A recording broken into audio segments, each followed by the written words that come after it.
चलते हैं पीसीसी मुख्यालय, जहां पर पवन खेड़ा प्रेस कॉन्फ्रेंस कर रहे हैं। इसलिए हम बार बार आपसे आकर गारंटियों की बात करते हैं, इसलिए हम इनका असली चेहरा आपके सामने लाकर एक्सपोज करते हैं कि ये बोल रहे हैं अंग्रेजी माध्यम स्कूलों के खिलाफ, ये दरअसल राजस्थान की अगली पीढ़ी के खिलाफ है। अपने बच्चों को कहीं भेज देंगे पढ़ने, हमारे आपके बच्चों को अंग्रेजी माध्यम में नहीं पढ़ेंगे। क्यों? आज इस प्रेस वार्ता के जरिए मैं भारतीय जनता पार्टी के उन दोगले नेताओं से ये सवाल पूछना चाहता हूं, आप अपने बच्चों को विदेश से वापस कब बुला रहे हैं कि नहीं पढ़ने देंगे, अब वो भी नहीं पढ़ेंगे? और अगर नहीं बुला रहे, माफी मांगे राजस्थान के लोगों से, राजस्थान के बच्चों से, बच्चियों से कि वो उनको अंग्रेजी माध्यम में नहीं पढ़ने देना चाहते। आखिर क्यों? इसका जवाब देखो, नहीं तो वोटर जवाब देने को तैयार बैठा है। इसलिए वोट गारंटी पर, वोट इस क्रांति पर जो गहलोत सरकार यहां लाई है उसी पर पड़ेगा। आपके सवाल एक एक करके पूछें तो अच्छा है। 2003 में जब वसुंधरा सरकार आई थी तो कुछ चुनिंदा मॉडल इंग्लिश मीडियम स्कूल लेके आई थी, जिसे गहलोत सरकार ने 2008 में आते ही बंद करवा दिए। उस समय एक क्रांति चली गई थी या? क्योंकि उन स्कूलों में जो त्रुटियां थी उन्हें दूर करके अब जिस तरीके से वो स्कूल खोले गए, त्रुटियां दूर करना हर सरकार का एक काम होता है। तो जो कमियां हैं उन कमियों को दूर करके अब जिस तरह से अंग्रेजी मीडियम स्कूल्स ना केवल खुले हैं, उनको जो रिस्पांस मिला है यहाँ के लोगों का, उससे आपको मालूम पड़ता है कि एक दो मॉडल स्कूल खोलने से अच्छा जिस तरह से इन्होंने पूरे राज्य में खोल दिए हैं। सर दूसरा अब नेक्स्ट ये माइक नहीं चल रहा भैया, माइक नहीं चल रहा। पवन जी, मेरा सवाल ये है कि आप जो बता रहे तो अशोक गहलोत जी स्वयं शिक्षक दिवस पे अपनी ही शिक्षा विभाग के मंत्री विभाग को करौली क्या आप लोग के ट्रांसफर करने पे पैसे लिए जाते हैं, तो खुद अपने ही विभाग के अपने ही मंत्री पे अशोक गहलोत जी आरोप लगाते हैं। देखिए, कोई भी सरकार का मुखिया अगर अपनी ही सरकार में खुलकर पारदर्शिता की बात करता है तो उसमें आपको आपत्ति क्यों होनी चाहिए, मुझे ये बताइए। मोदी जी में तो हिम्मत नहीं है, कभी वो टेनी जी को तो अभी तक नहीं हटा पाए।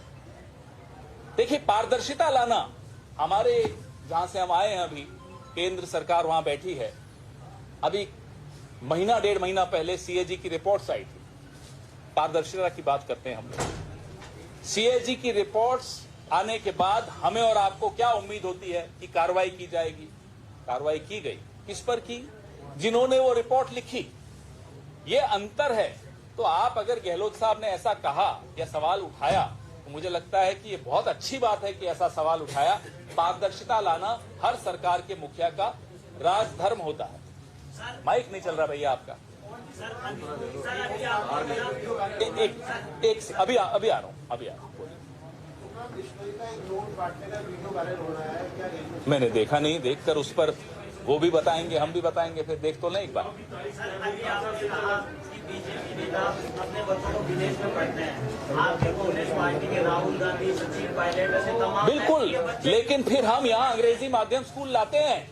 हम ये ढोंग नहीं करते कि साहब नहीं, हम ये नहीं कह रहे। हम कह रहे हैं जिनको आपत्ति है कि यहाँ के लोगों के लिए अंग्रेजी माध्यम स्कूल न हो, उनको जाने का हक नहीं है। ये बहुत स्पष्ट है बात। मैंने अभी जैसा कहा कि मैंने वो देखा नहीं, उसके तथ्य नहीं मालूम, तो जब तक तथ्य मुझे नहीं मालूम होंगे उस पर मैं टिप्पणी नहीं करूंगा। पार्टी में सिर्फ टिकट मिलना सबसे बड़ी बात होती है क्या? क्योंकि बीजेपी से गवर्नमेंट छोड़ के पार्टी छोड़ के आता है, कांग्रेस में आता है, टिकट मिल जाता है। इधर से भी कुछ लोग उधर टिकट नहीं मिला तो उधर चले जाता है, टिकट से इसमें आइडियोलॉजी कुछ नहीं है। कांग्रेस बीजेपी को आइडियोलॉजी कोई डिफरेंस नहीं है क्या? अब किस सीट के बारे में और किस टिकट के बारे में और किस व्यक्ति के बारे में पूछ रहे हैं मुझे नहीं मालूम, लेकिन लोकतंत्र में, चुनावों में एक लक्ष्मण रेखा तो हर पार्टी रखती है, हम भी रखते हैं। हमारी लक्ष्मण रेखा आप जानते हैं क्या है। लेकिन कई बार ये होता है कि कुछ लोग भूल सुधारना चाहते हैं, कुछ लोग मन उनका भर चुका होता है किसी विचारधारा से या किसी पार्टी से, वो आना चाहते हैं, ये होता है। चुनावों में कमोबेश हर पार्टी में ये होता है। आप तो मिले थे अभी। पिछले दिनों बात की कि भूलो माफ करो और आगे बढ़ो, उसी के तहत जो कांग्रेस की 3 सूचियां थी वो जारी की गई। चौथी और 5वीं सूची आई तो भूलो माफ करो आगे बढ़ो की चीज थोड़ी पीछे हो गई और कई मौजूदा विधायकों के टिकट कट गए। आज वो आरोप लगा रहे हैं, उसमें जड़ेलाल बेरवा भी है कि हमारे कट गए क्योंकि हम जितौनी के सर्वे में मान लेते, लेकिन जिन लोगों ने पार्टी के खिलाफ दगा दी थी उनको टिकट नहीं मिलना चाहिए। क्या कहना है आपका? मुझे इसी में जुड़ा है कि सब लोगों की टिकट 35 ही काटी है, क्या करने के हाँ जो 2-3 पार्टी सूची आई थी उसमें 35 लोगों ने टिकट काटे हैं, क्या दूसरे जगह के? देखिए, मैं टिकटों पर ज्यादा बोलूंगा तो बिना ज्ञान के बोलने का लाभ नहीं। मैंने सर्वे रिपोर्ट्स देखी नहीं, सर्वे रिपोर्ट्स के आधार पर सबसे सलाह लेकर एक प्रक्रिया के तहत टिकटें बांटी जाती हैं। समय लगता है, जैसे हमें समय लग भी रहा है, लगना भी चाहिए, लेकिन वो समय सर्वेस को अच्छी तरह से उसका विश्लेषण करके, कोई एक सर्वे नहीं होता, अलग अलग स्तर पे सर्वे होते हैं, उनका विश्लेषण किया जाता है, अलग अलग नेताओं से सलाह ली जाती है, सलाह मशविरा के पश्चात टिकटों का वितरण होता है। उसमें जाहिर सी बात है कुछ लोग नाराज भी होते हैं, अरे साहब ये तो चलो जीतने वाली पार्टी है, हारने वाली पार्टी में देखो कितनी मारापीटी हो रही है, तो हम तो जीतने वाले हैं, हमारे यहाँ तो जाहिर सी बात है थोड़ा रोष तो होगा ना। सर अभी जैसे आपने कहा इंग्लिश मीडियम, आपके टॉपिक पे आते हैं, इंग्लिश मीडियम स्कूल में ना तो अभी बिल्डिंगें हैं, आपने खोल दी, किराए पे कई जगह किराए पे चल रही है, कई जगह उधार की उसमें चल रही है। दूसरी ना टीचर है इंग्लिश पढ़ाने वाले, जब पढ़ाने वाले है नहीं तो फिर वो पढ़ेगा कैसे बच्चा और कैसे आगे बढ़ेगा? देखिए साहब, नींव डालते ही इमारत नहीं खड़ी हो जाती। भैया या तो माइक चला दो या आप लोग चुप हो जाओ, दोनों में से एक चीज तो कर दो। नींव डालते ही तो इमारत नहीं बन जाएगी साहब। आपने तो वही बात कर दी जो हमारे दिल्ली वाले, गुजरात वाले 2 बाबा करते हैं, 70 साल में कुछ नहीं हुआ। तो नींव डालने के पश्चात इमारत बननी शुरू हो और मारामारी हो जाए कि साहब भर्ती करवाइए। सब लोग चाहते हैं कि हमारे बच्चे अंग्रेजी माध्यम स्कूल में जाएं। जो रिस्पांस इस गारंटी का आया है, इस स्कीम का आया है, वो देखकर आंखों में आंसू आ जाएगा कि लोगों के मन में ये है कि हमारे बच्चे अंग्रेजी पढ़ें।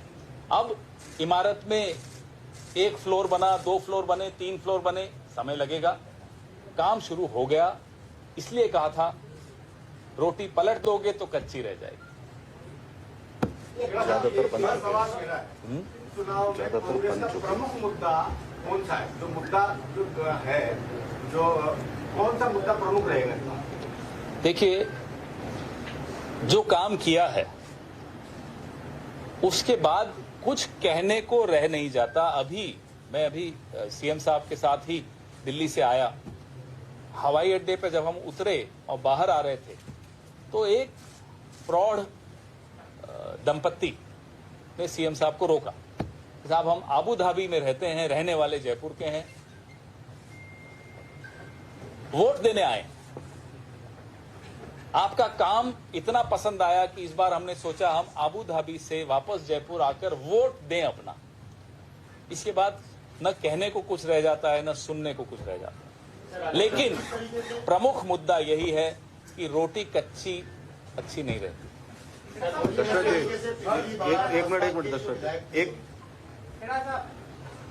योगी आदित्यनाथ आज तिगारा के दौरे पे आए थे, नॉमिनेशन फाइल करने। उन्होंने वहां पर कहा अगर कांग्रेस राजस्थान में सफल होती है तो तालिबानी मानसिकता हावी होकर बहन बेटियों की इज्जत के साथ खिलवाड़ करेगी। अब ये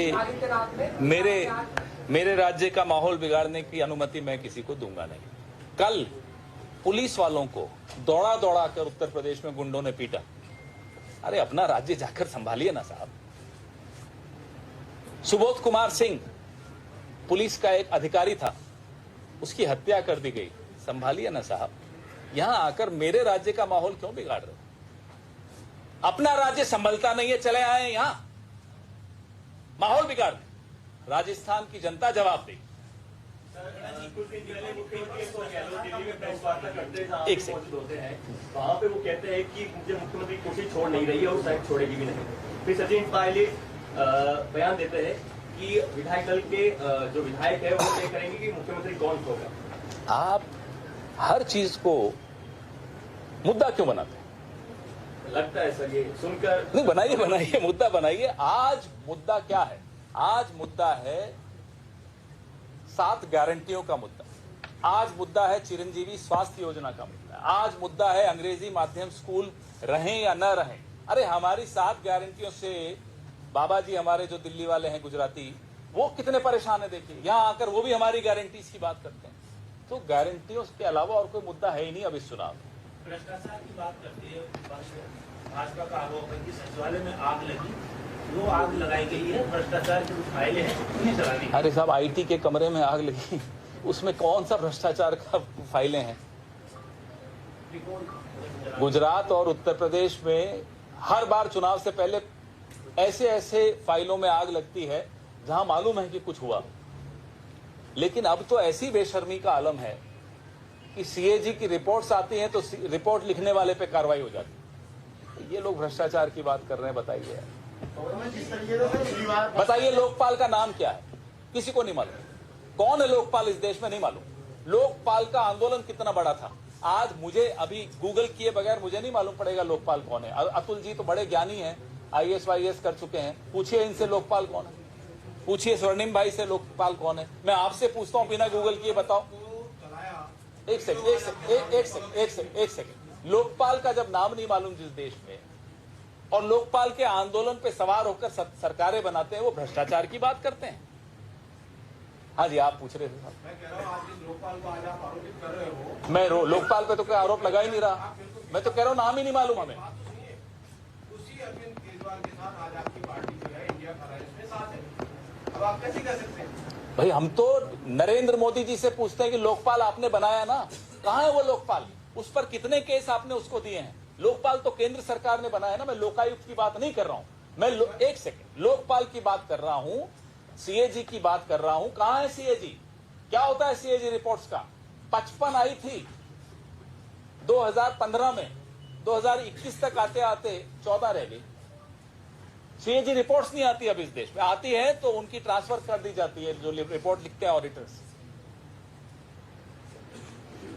कैलाश चौधरी ने कहा था 2 दिन पहले कि गहलोत सरकार ने अपने विधायकों को, मंत्रियों को खुले सांड की तरफ छोड़ रखा है, भ्रष्टाचार। किसने कहा था? केंद्रीय मंत्री कैलाश चौधरी ओपनिंग स्टेटमेंट दिया था कि भ्रष्टाचार प्रधानमंत्री जब सत्ता में आए भ्रष्टाचारी वो प्रधानमंत्री, उन्होंने प्रधानमंत्री जी के लिए भी कुछ कहा था, उस पर भी पूछ लीजिए। करप्ट कहा था। तो जो आदमी अपने प्रधानमंत्री को भ्रष्ट कह दे, वैसे कैलाश मेघवाल जी ने भी कुछ कहा था। क्या हुआ उसका बताइए, उस पर भी सवाल पूछिए। ये कांग्रेस की रोटी का खाने की आप बात कर रहे हैं या राजस्थान की विकास की बात कर रहा हूं। वो विकास की रोटी है साहब, विकास की रोटी है। ये बातें यहाँ नहीं चलेंगी। राजस्थान में ऐसी कोई बात ही नहीं है। राजस्थान में विकास की रोटी है, कहीं कच्ची न रह जाए, बस ये बात है। हाँ, मेरी कोई दावेदारी नहीं है विधानसभा में।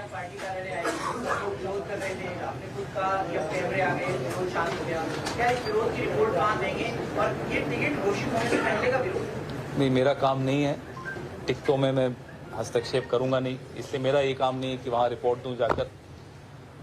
जैसा मैंने कहा कि हारने वाली पार्टी में हालत देखिए, मारामारी हो रही है। कल राठौड़ साहब और वसुंधरा जी की कितना झगड़ा हुआ। तो ये तो जीतने वाली पार्टी है, थोड़ा बहुत तो यहाँ भी होने दीजिए। कांग्रेस की सरकार ईडी से काफी डरती है। कांग्रेस ईडी से डरती है? हम तो चुनौती देते हैं, आ जाए ईडी। वो बिना बुलाए आते हैं, हम तो बुला रहे हैं साहब आओ। हम तो कह रहे हैं यहीं ऑफिस खोल दो, क्यों बार बार खर्चा करते हो हवाई जहाज के टिकटों का, या जैसे भी आते होंगे। मोदी जी डरते हैं कांग्रेस से, इसलिए ईडी को भेजते हैं। कभी सीडी कभी ईडी। पहले चुनावों में होता था कि साहब कोई चुनाव हो प्रचार करने मोदी जी आ जाते थे। अब उनसे काम चल नहीं रहा तो अब ईडी जी आ जाते हैं। कौन से खास मुद्दे जिसमें इस बार कांग्रेस प्रदेश की जनता से वोट की अपील करेगी?